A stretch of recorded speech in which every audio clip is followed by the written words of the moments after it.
So, the 76ers look weird as hell, and I look forward to watching them next season. It seems their starting five is Ben Simmons, Josh Richardson, Tobias Harris, Al Horford, Joel Embiid. JJ Redick and Jimmy Butler are gone. I'm just going to guess that Jimmy was never going to come back to Philly, whether that it was because they both didn't want it or one of them just really didn't. I don't know, but that's just kind of the energy that I was getting towards the end there. So anyway, let's look at this team. Number one, this team is huge. Their shortest starter is Josh Richardson at 6'6", and he's a really good defender with long arms. Horford and Embiid at what? And Horford's 6'10", Embiid's either 6'11" or 7 feet. Ben Simmons is a 7-foot point guard. And then you got Tobias at 6'8". So the switchability, the rebounding, the tipped passes on really anything that any other team wants to throw. Just the block shots are going to be out of this world. The steals, the help defense, just the swarming element that this team has on defense is going to be pretty wild. Are they influenced by the Raptors with this? I kind of think they are. I mean, we saw the Siakam, Gasol, Ibaka thing work out pretty damn well for Toronto in the postseason, so I guess Philadelphia is just saying, you know what, we don't really need a super spaced out team, and Horford at the 4, still one of the best defensive power forwards. I mean, I guess there's a little bit of a fear that Horford's not athletic enough to stick with 4s, but I just don't really agree with that. Like, he's 6'10", he's a big dude, he moves well, and especially in half-court situations, I don't think there's a lot of 4s who can beat him off the dribble consistently. Now, it doesn't mean there's no one. I mean, if LeBron's playing the 4, if Giannis is at the 4, like, there's definitely times when Horford is going to get beat off the dribble, and his lack of athleticism compared to the typical power forward is going to get exposed. But I think overall it's going to be a positive with him there. Now, offensively speaking, there's a lot of things to get to in the half-court scoring and all that, but I'm sticking to Horford right now. So Horford next to Embiid. I think the best chance is Horford still standing at the top of the key a lot because that's where he's been most comfortable shooting, and that also gives him the most time to take his threes because the dude does have a kind of slow jumper where if he's chilling on the corner, which is typically where like the power forward would be, I just don't know if he's going to have enough time between catching the ball, going up with it with his slow release, and shooting it for guys to close out on him and all that stuff. I don't know. Whereas at the top of the key, I think I'm pretty confident with that. And I do think there's a lot of potential for Horford, Embiid, high-low action. Could be reminiscent of like Marc Gasol and Zach Randolph. And I think Horford's passing is going to do a lot for this team, where he'll be in the post and then someone's cutting, whether it's Richardson or Tobias or Ben. And we could even see some like remnants of Blake Griffin, DeAndre Jordan passing between Horford and Embiid, or some like Lamar Odom, Pau Gasol passing. So that could all be really fun. Now there's a chance it could get awkward if Horford, he's sitting at like 15 feet, and yeah, he's a really good mid-range shooter, but even then, defenders can close out on that, and Embiid wants to post up, and then combined with defenders sagging off of Simmons, like that could get awkward at times. But I do think there's just enough weirdness of this team to make all that work, whether it's offensive rebounding or just being awesome defensively to get a lot of transition opportunities, and there's still enough shooting between Horford, Richardson, and Tobias, so all that's cool. The other things to talk about, Richardson and Horford don't care as much about taking a lot of shots, so that'll be nice.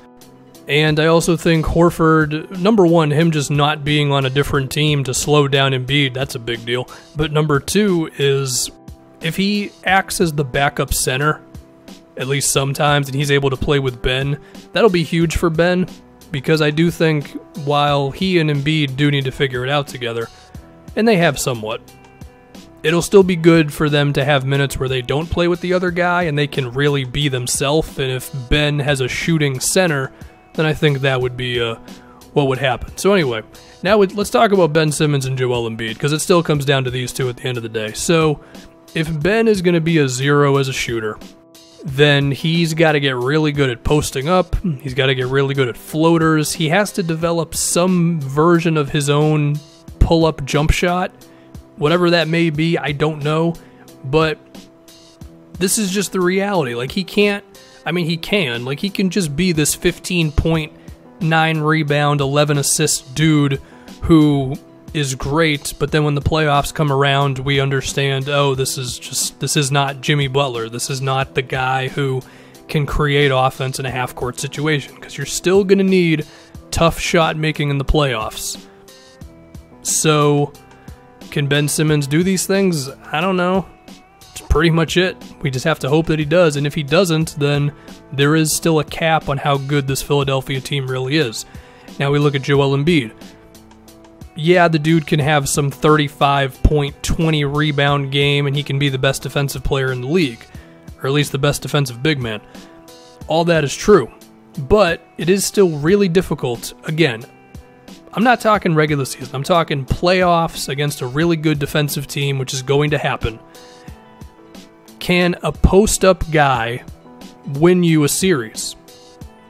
They got really damn close against the Raptors, and the on-off numbers with Embiid in that series were a complete joke. It was basically, when he's in the game, Philly's the better team. When he's not in the game, the Raptors are better, and that was so valuable that it was the difference in the series. That and the greatest shot in the history of basketball. So there is a chance that Embiid's overall impact is still enough to lead Philadelphia to a finals trip, but